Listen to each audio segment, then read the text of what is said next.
저는 모태 신앙은 아니지만 그래도 어릴 때부터 교회를 다녔습니다. 동네에 작은 감리교회가 있었는데 그때는 교회를 다니면서도 예수님이 누군지 몰랐습니다. 제가 기억력이 안 좋아서인지 정말 그때 교회에서 예수님에 대해서 들어본 적이 기억이 없는 것 같습니다. 그러니까 신앙에 있어서 교회를 다닌 것이 아니라 재미로 다닌 것입니다. 교회에 가면 전사님이 항상 다정하게 대해주시고 맛있는 것도 주시고 가끔씩 저희 학생들 데리고 여기저기 놀러도 가주셨습니다. 축구도 아주 잘하셨는데 동네 학생들과 같이 축구도 하면서 잘 놀아주셨습니다. 정말 인간적으로 보면 굉장히 좋은 분이었고 지금도 생각이 나는 분입니다. 그러다가 제가 중학생이 되었는데 교회를 다니면 제사를 지내면 안 된다는 말을 듣게 되었습니다. 저희 집은 종갓집이라 명절까지 하면 1년에 한 10번 정도 제사를 지내는 집인데 교회를 다니면 제사를 지내면 안 된다고 하니까 걱정이 되기 시작했습니다. 그래서 그 당시 교회 전사님께 교회 다니면 제사 지내면 안 되냐고 여쭤보았습니다. 근데 그 전사님은 우리의 마음이 중요한 거지 제사 지내도 된다고 하는 것이었습니다. 그래서 저는 이전처럼 아주 마음 편하게 제사상에 절을 하며 우상을 섬겼습니다. 그러다 고등학생이 되었는데 학교가 집에서 멀어서 집을 떠나서 생활하게 되었고 그곳에서 저는 우리 교단에 속한 교회를 다니게 되었습니다. 그제서야 저는 바울이 전했던 그 복음을 듣게 되었고 예수님을 믿는 성도는 제사를 지면 안 된다는 말을 다시 듣게 되었습니다. 하지만 처음엔 제 마음속에 거부감이 들었습니다. 마음이 중요한 것이 그 세상 앞에 절 몇 번 하는 것이 뭐 그리 중요한가 하는 생각이 저를 주장하고 있었던 것입니다. 하지만 계속해서 하나님 말씀을 바르게 듣고 배우다 보니 저의 마음도 바뀌게 되었고 결국 세상 앞에 절을 하지 않게 되었습니다. 이렇게 우리가 누구의 가르침을 받느냐 하는 것은 굉장히 중요합니다. 앞서 말씀드렸던 전사님은 인간적으로는 정말 좋은 분이셨습니다. 하지만 하나님 편에서 볼 때에는 거짓 교사였습니다. 오늘 주일학교 교사원 신예배를 드리는 이 시간 하나님이 보시기에 올바른 교사는 어떤 교사인지 본문 말씀을 통해 함께 상고해 보도록 하겠습니다. 첫째로 교사는 하나님을 기쁘시게 하는 그리스도의 종이 되어야 합니다. 본문 6절로 10절 말씀을 다 같이 합독하겠습니다. 그리스도의 은혜로 너희를 부르신 이를 이같이 속히 떠나 다른 복음 쫓는 것을 내가 이상히 여기노라. 다른 복음은 없나니 다만 어떤 사람들이 너희를 요란케 하여 그리스도의 복음을 변하려 함이라. 그러나 우리나 혹 하늘로부터 온 천사라도 우리가 너희에게 전한 복음 외에 다른 복음을 전하면 저주를 받을지어다. 우리가 전에 말하였거니와 내가 지금 다시 말하노니 만일 누구든지 너희의 받은 것 외에 다른 복음을 전하면 저주를 받을지어다. 이제 내가 사람들에게 좋게 하라. 하나님께 좋게 하라. 사람들에게 기쁨을 구하랴. 내가 지금까지 사람의 기쁨을 구하는 것이 어떠면 그리스도의 종이 아니니라. 이 갈라디아서의 서두에서 가장 두드러진 것은 어쩌면 바울의 어조와 그 속에 깃든 그의 문제인식일 것입니다. 그는 펑 놀라있고 화가 난 듯합니다. 그가 이렇게 서두부터 강력하게 말하는 것은 매우 이례적입니다. 바울의 편지들은 보통 안부를 묻는 후에 그들로 인해 감사한 일들을 말하지만 여기서는 내가 이상히 여기노라 하고 할 뿐이었습니다. 이 말은 단순히 이상하다는 의미가 아니라 실망스럽다는 의미입니다. 그럼 바울이 이렇게 실망한 이유가 무엇이겠습니까? 그것은 갓 믿은 갈라디아 성도들이 진정한 복음이 아닌 다른 복음을 따르고 있었기 때문입니다. 모든 사람들은 죄인으로서 성도가 될 자격이 없습니다. 단지 그리스도의 은혜로 부르심을 입을 때에만 성도가 될 수 있는 것입니다. 그러므로 우리가 성도가 되었다면 하나님께 늘 감사한 마음으로 그분을 따라가야 할 것입니다. 만약 우리가 우리 자신의 공로로 성도가 되었다면 그 사람이 하나님을 떠나든 말든 우리가 뭐라 할 수가 없을 것입니다. 하지만 우리의 공로는 하나도 없이 오직 그리스도의 은혜로 부르심을 입은 성도가 되었기 때문에 우리를 부르신 이를 떠난다는 것은 정말 배은망덕한 일이 아닐 수가 없습니다. 그런데 갈라디아 교회의 성도들이 그들을 부르신 이를 속히 떠나 다른 복음을 따랐던 것입니다. 여기서 말하는 다른 복음은 본문 7절에 어떤 사람들이 전한 것인데 이들은 율법주의자들을 가리킵니다. 이 율법주의자들은 하나님을 기쁘시게 하기 위해서는 모세율법에 나오는 유대교적인 문화 규정들, 즉 음식에 관한 규정이나 할례와 기타 의식법들도 지켜야 한다고 가르쳤습니다. 즉 구원받기 위해서는 예수님도 믿어야 하지만 거기에 율법 준수와 할례 시행이라는 조건이 더 있어야 한다고 가르쳤던 것입니다. 이렇게 다른 복음을 전하는 율법주의자들은 갈라디아 성도들을 요란케 했고 그리스도의 복음을 변하게 하려고 했습니다. 7절 하반절에 변하려 함이라는 말은 뒤집어 엎다라는 매우 강렬한 의미를 가진 말입니다. 즉 이는 갈라디아 교회에서 활동하는 율법주의자들이 믿음으로 구원한다는 그리스도의 복음을 완전히 뒤집어서 180도 다른 복음으로 왜곡시키렸다는 것을 보여주는 것입니다. 하지만 바울은 7절 전반절에서 다른 복음은 없나니라고 단호하게 말하고 있습니다. 이 말은 복음은 하나밖에 없다는 말입니다. 즉 바울이 저들에게 전했던 예수님 외에는 하나님께로 갈 수 있는 길이 없다는 이 복음 하나밖에 없다는 것입니다. 또한 이 복음을 조금이라도 변질시킨다면 그 복음은 이미 복음이 아니라는 것입니다. 그런데 갈라디아 시대도 그랬지만 오늘날에도 진정한 복음이 아닌 다른 복음을 전하는 자들이 얼마나 많습니까? 저는 요즘 가끔씩 교회 주보대를 유심히 살펴봅니다. 가끔씩 신천지에서 와서 주보대에 신천지 홍보문이나 책자를 놓고 하기 때문입니다.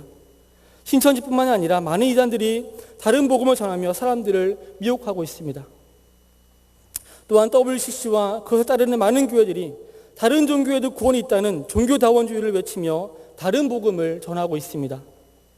바울은 그렇게 다른 복음을 전하면 저주를 받을 것이라고 강력하게 말하고 있습니다. 혹 하늘로부터 온 천사라도 다른 복음을 전하면 저주를 받을 것이라고 했습니다. 즉 최고의 피조물인 천사라 하더라도 복음을 왜곡시키는 잘못을 범한다면 이는 결코 용서될 수 없음을 밝힘으로써 복음 변질의 죄가 얼마나 큰 것인지를 밝히고 있는 것입니다. 또한 바울은 8절에서 다른 복음을 전하면 저주를 받을 것이라는 말을 하고 9절에서 다시 한 번 더 말하므로 다른 복음을 전하는 것이 굉장히 큰 잘못이라는 것을 강조하고 있는 것을 볼 수 있습니다. 다른 복음을 전하는 자들과는 달리 바울은 항상 자신을 복음의 일꾼, 즉 그리스도의 종으로 자처하면서 그리스도의 복음을 전할 수 있는 곳이라면 어디 곳이든지 어떠한 위험을 무릅쓰고라도 또한 자신의 행품을 돌아보지 않고 복음을 들고 찾아가는 사람이었습니다. 그러나 바울이 갈라디아 지방을 전도한 후에 그 지역에 있던 유대인들은 바울이 단지 이방인들의 환심을 사기 위해 그리스도를 믿음으로 구원에 이른다는 복음을 강조하며 율법을 정한 규례를 무시했다고 바울은 모함하기 시작했습니다.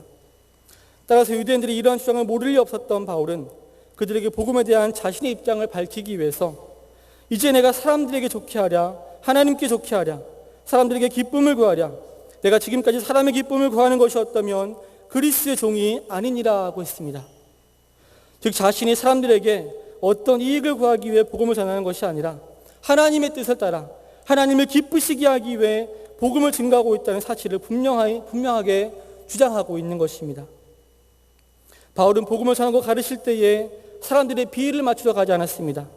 그들의 호감을 사려 하지도 않았고 또 그들의 미움을 피하려 하지도 않았습니다. 오로지 그 관심을 가진 것은 하나님께 인정받는 일이었습니다. 오히려 사람을 기쁘게 하려고 했던 자들은 율법주의자들이었습니다. 그들은 유대인들을 기쁘게 하려고 행위에다가 믿음을 또 율법에다가 복음을 혼합시켰습니다. 그들은 유대교인들의 비위를 맞추며 사이좋게 지내므로 박해를 피할 수 있기를 바랬던 것입니다. 하나님이 세우신 하나님의 일꾼들은 결코 사람을 기쁘게 하기 위해서 이래서는 안 됩니다. 무슨 일을 하든지 오직 하나님을 기쁘시게 하기 위하여 하나님의 뜻대로 일해야 하는 것입니다. 그렇게 하지 않는다면 그는 하나님의 종이라고 할 수가 없을 것입니다. 그럼에도 불구하고 하나님의 종이라 일컬음을 받는 사람들 중에는 간혹 하나님을 기쁘시게 하기 위해서가 아니라 사람을 기쁘게 하기 위해서 일하는 사람이 있습니다. 이스라엘의 초대 왕이었던 사울이 그 대표적인 예라고 할 수 있습니다. 그는 이스라엘 초대 왕으로서 이스라엘에 대한 하나님의 통치를 대행하기 위해 세워진 사람이었습니다. 그런데 그가 아말렉에 속한 남녀노소와 모든 사람들과 우양을 남김없이 진멸하라는 하나님의 명령을 어기고 우양의 좋은 것을 취하고 아말렉 왕 아각을 살려두었습니다. 무엇 때문이었습니까?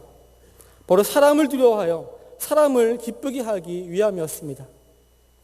그 결과 사울은 하나님 앞에 더 이상 하나님의 종으로 인정받지 못하고 하나님께 버림을 받는 비참한 신사가 되고 말았습니다. 오늘날 하나님을 기쁘게 하기보다는 사람을 기쁘게 하기 위해서 다른 복음을 전하는 교회들이 또 얼마나 많습니까? 무조건 사람들을 교회 안으로 많이 끌어모으는 것이 하나님이 기뻐하시는 일인 줄 알고 사람들이 듣기 좋은 말만 하는 것입니다. 그런데 우리 주일학교 교사들도 그럴 때가 참 많습니다. 혹여나 자기만 아이들이 다음 주에 교회에 안 나올까 봐 두려운 마음에 하나님을 기쁘시게 하는 것이 아니라 아이들을 더 기쁘게 만들어주는 것입니다. 교사는 하나님께서 주일학교 학생들을 위해서 세우신 분들입니다. 그렇다고 해서 하나님보다 학생들을 더 기쁘게 하는 교사가 되어서는 안 됩니다. 주일학교 학생들은 아직 자신의 신앙이 정립이 안 되어 있는 경우가 많기 때문에 교사의 역할이 정말 중요합니다. 교사가 어떻게 하느냐에 따라서 주일학교 학생들의 영혼을 살릴 수도 있고 죽일 수도 있는 것입니다. 사람을 기쁘게 하는 교사가 아니라 하나님을 기쁘시게 하는 교사가 되어서 자기가 맡은 주일학교 학생들의 영혼을 살리는 모든 교사들이 되기를 바랍니다. 주일학교 교사들뿐만이 아니라 그리스도인으로 부르심을 입은 경영의 모든 성도님들 역시 우리는 두 주인을 섬길 수 없다는 것을 기억하며 사람을 기쁘게 하는 것이 아니라 하나님을 기쁘시게 하는 그리스도의 종이 되시기를 바랍니다. 둘째로 교사의 직분은 하나님께로부터 온 것임을 알고 진리의 말씀만을 전해야 합니다. 본문 11절로 24절 말씀을 함께 합독하겠습니다. 형제들아, 내가 너희에게 알게 하노니 내가 전한 복음이 사람의 뜻을 따라 된 것이 아니라 이는 내가 사람에게서 받은 것도 아니요 배운 것도 아니요 오직 예수 그리스도의 계시로 말미암은 것이라. 내가 이전에 유대교회에 있을 때에 행한 일을 너희가 들었거니와 하나님의 교회를 심히 핍박하여 잔해하고 내가 내 동족 중 여러 영갑자보다 유대교를 지나치게 믿어 내 조상의 유대되어 더욱 열심히 있었으나 그러나 내 어머니의 태로부터 나를 택정하시고 은혜로 나를 부르시니가 그 아들을 이방에 전하기 위하여 그를 내 속에 나타내시기를 기뻐하실 때에 내가 곧 혈육과 의논하지 아니하고 또 나보다 먼저 사도된 자들을 만나려고 예루살렘으로 가지 아니하고 오직 아라비아로 갔다가 다시 다메섹으로 돌아갔노라. 그 후 3년 만에 내가 게바를 신방하려고 예루살렘에 올라가서 저와 함께 15일을 유할세 주의 형제 야고보 외에 다른 사도들을 보지 못하였노라. 보라, 내가 너에게 쓰는 것은 하나님 앞에서 거짓말이 아니로라. 그 후에 내가 시리아와 길리기아 지방에 이르렀으나 유대의 그리스도 안에 있는 교회들이 나를 얼굴로 알지 못하고 다만 우리를 핍박하던 자가 전에 잔해하던 그 믿음을 지금 전한다함을 듣고 나로 말미암아 영광을 하나님께 돌리니라.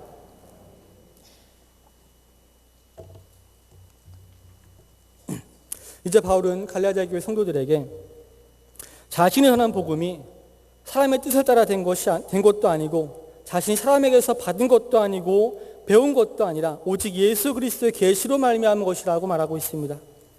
바울이 이런 말을 하는 것은 갈라디아 교회에서 믿음으로 구원받음을 거부하고 율법 존수를 주장하는 자들이 자기 입장의 강화를 위해서 바울의 사도권을 부정했기 때문입니다. 즉 바울은 진정한 사도가 아니기 때문에 그가 전하는 복음도 잘못되었다는 것입니다. 그래서 바울은 자신의 사도권을 주장하며 자신을 공격하는 자들의 주장에 대해서 변호를 하게 됩니다. 먼저 바울은 그의 복음 메시지가 자신의 성찰이나 추론, 사회를 통해 얻은 것이라는 주장을 부인하고 있습니다. 본문 13절 전반절에 내가 이전에 유대교에 있을 때에 행한 일을 너희가 들었거니와 라고 했는데 여기서 행한 일을 이라는 단어는 삶의 방식이나 품행을 의미하는 단어입니다. 즉 이 단어는 어떤 사람의 행한 일 그 자체뿐만 아니라 그의 근본적인 삶의 태도와 방식까지 포함하는 말입니다. 바울은 이러한 복합적 의미를 가지는 단어를 사용하여 외적으로 드러난 행실에 있어서뿐만 아니라 내적인 정신 자세에 있어서도 그리고 하나님의 교회를 핍박하는 일에 있어서나 유대교를 위한 열심에 있어서나 남들보다 훨씬 앞서 나갔던 과거 자신의 모습을 자타가 인정했었음을 상기시키고 있는 것입니다. 구체적으로 그는 하나님의 교회를 심히 핍박하여 잔해했던 자였습니다. 여기서 핍박하여라는 말과 잔해하고라는 비슷한 말이 반복되어 사용되었고 그 앞에 심히라는 표현까지 사용된 것은 바울의 행동이 매우 과격했음을 보여주고 있습니다. 또한 잔해하다라는 단어는 전쟁과 관련된 용어로서 파괴하다, 황폐케 하다라는 뜻을 가졌습니다.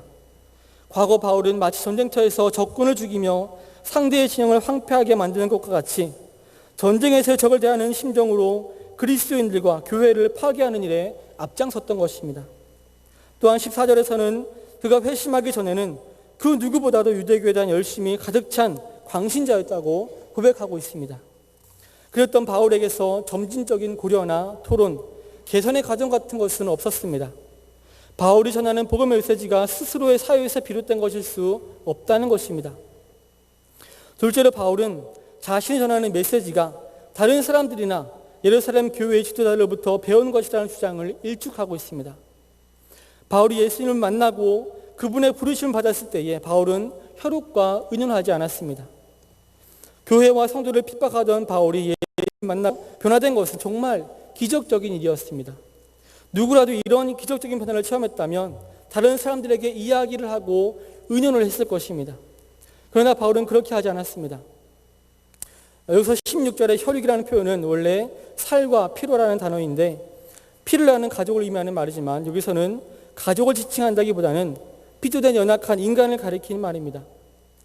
따라서 바울은 예수님을 만나 회심하고 이방인의 사도로서 사명을 받고 어떻게 할 것인가를 어떤 사람과도 의논하지 않았다는 뜻입니다. 그것은 하나님께서 절대적인 용서를 내리신 명령을 사람들과 상의해서 조금이라도 늦추거나 변경해서는 안 되기 때문입니다. 만약 바울이 여러분들에게 와서 의논을 했다면 여러분들은 어떤 말을 하시겠습니까? 저 같으면 바울을 조금 자제시켰을 것 같습니다. 왜냐하면 바울이 회심을 하고 아무리 믿음이 좋은 사람이 되었다 할지라도 이전에 그가 어떤 사람이었는지 대부분의 사람들이 알고 있기 때문입니다.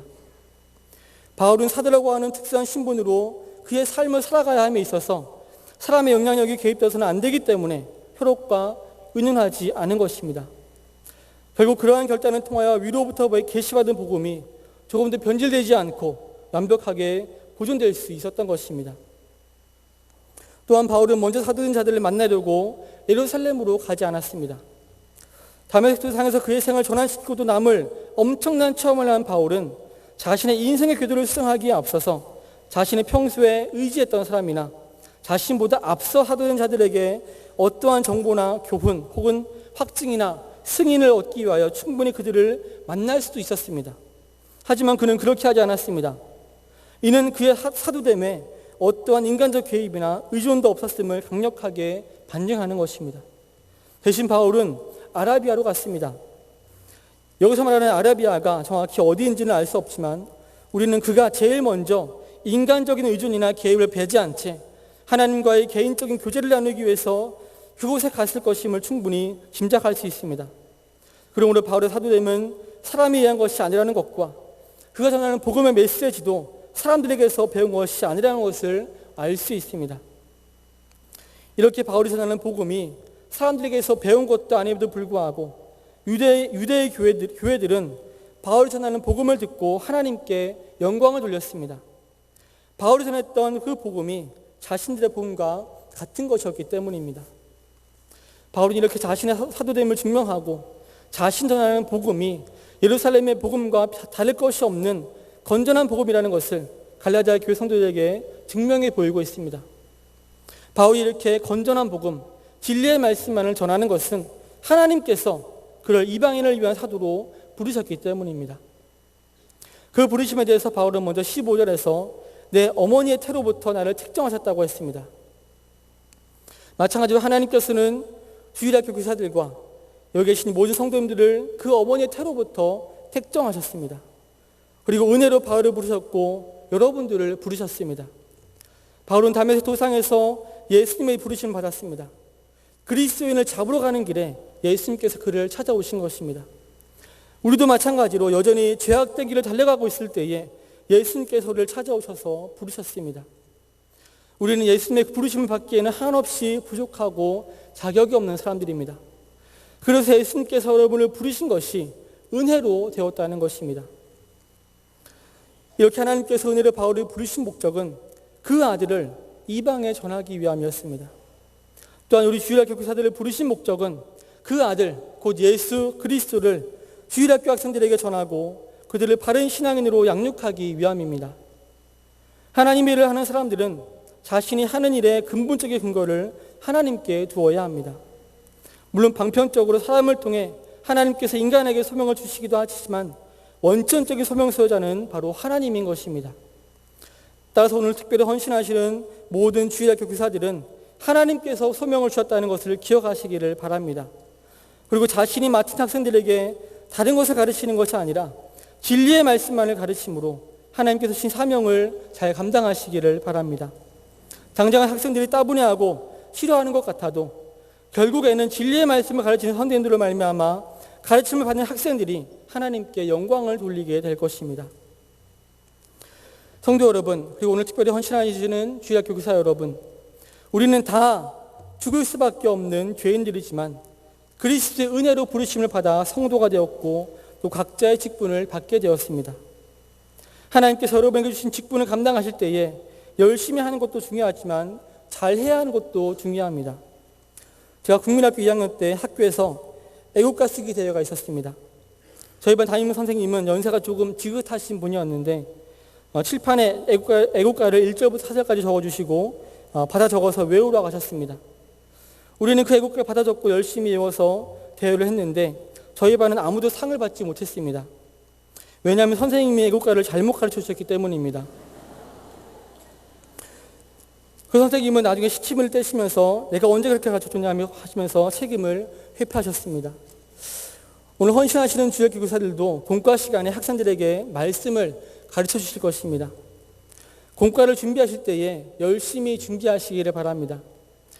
최근 자료는 아니지만 어느 기독교 기관에서 교사를 대상으로 리서치를 했는데 당신은 교사로서 아이들을 위해서 교육 준비를 얼마나 하고 있느냐는 질문에 1시간 이상 준비한다가 31%였고 토요일 밤이나 되어야 10분 정도 준비한다가 38%나 차지했습니다. 그리고 13.5%가 준비 없이 학생들을 대한다고 대답을 했습니다.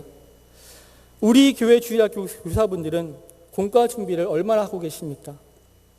다들 바쁘시겠지만 그래도 하나님의 말씀을 가르치는 중요한 일을 맡으셨으니 열심히 준비하시기를 바랍니다. 또한 잘 가르치셔야 합니다. 교회를 다니면서도 제사를 지내도 된다고 가르쳐 주었던 그 전사의 말을 듣고 저는 아무 거리낌 없이 제사를 지냈습니다. 선생님이 가르쳐 주신 애국가가 맞는 줄 알고 가르쳐 주신 대로 열심히 또 외웠습니다. 교사들이 하나님의 말씀을 잘못 가르쳐 주면 아이들은 잘못된 길로 갈 수밖에 없습니다. 하나님께서 저를 사역자로 부르셨을 때에 저에게 가장 큰 두려움은 하나님의 말씀이 정말 중요한데 그 말씀을 잘못 가르치면 어떻게 하나 하는 것이었습니다. 우리 선생님들도 매주 그러한 두려움을 가지고 공과 준비를 열심히 그리고 잘 하시기를 바랍니다. 그런데 그 반 아이들 중에는 말을 잘 듣고 또 신앙생활도 열심히 하는 아이들도 있겠지만 정말 청개구리 같이 말도 안 듣고 교회에 오면 선생님에게 뭐 맨날 달라고만 하고 말썽만 피우는 아이들이 있을 것입니다. 그런 아이들을 생각하면 당장이라도 교사를 그만두고 싶고 언제까지 그들을 참아줘야 하고 언제까지 밑빠진 독에 물붓기처럼 그들에게 사랑을 줘야 하는 생각이 들 것입니다. 그런데 여러분, 하나님 앞에서는 바로 여러분들이 청개구리처럼 말도 안 듣고 계속해서 뭘 달라고만 하고 말썽만 피우는 죄인에 불과한 사람들입니다. 그런데도 하나님은 계속해서 여러분을 참아주시고 밑빠진 독에 물붓기라는 것을 알면서도 계속해서 사랑을 쏟아 부어주고 계시고 계십니다. 그 크신 사랑과 은혜를 기억하며 여러분에게 맡겨진 아이들이 어떤 모습이든지 참아주고 사랑해 주시기를 바랍니다. 그것이 곧 하나님을 기쁘시게 하는 그리스도의 종의 모습인 것입니다. 또한 교사는 하나님께서 세우셨기 때문에 하나님의 말씀만을 가르쳐야 합니다. 그러한 교사들을 통하여 하나님께서 분명히 영광을 받으실 것입니다. 교사들뿐만 아니라 그리스도의 은혜로 부르심을 받아 이 자리에 계신 모든 성도들 역시 하나님께서 베푸신 은혜를 기억하며 사람이 아니라 자기 자신이 아니라 하나님을 기쁘시게 하는 그리스도의 종이 되시기를 바랍니다. 또한 여러분의 성도로 여러분을 직분자로 여러 직분자로 세우신 분은 하나님이라는 것을 기억하여 진리의 말씀을 전하며 그 말씀대로 살아가시기를 바랍니다. 그리하여 여러분으로 말미암아 하나님께 영광을 돌리는 일이 여기저기서 일어나는 일이 많아지는 경애의 모든 성도님들과 특별히 오늘 헌신하시는 주일학교 교사 여러분들 되시기를 주님의 이름으로 축원합니다.